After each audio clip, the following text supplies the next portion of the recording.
શાંતિ રાખજો આપણે. જય જય શ્રી રામ, જય જય શ્રી રામ. બોલો સનાતન ધર્મ કે, બોલો સનાતન ધર્મ કે, બોલો હિન્દુ ધર્મ કે, બોલો હિન્દુ ધર્મ કે.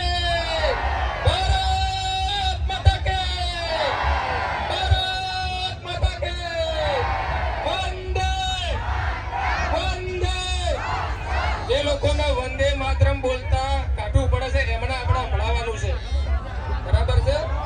જે લોકોને વંદે માતરમ બોલવામાં પણ તકલીફ છે એ લોકો સુધી આપણે અવાજ પહોંચાડવાનો છે.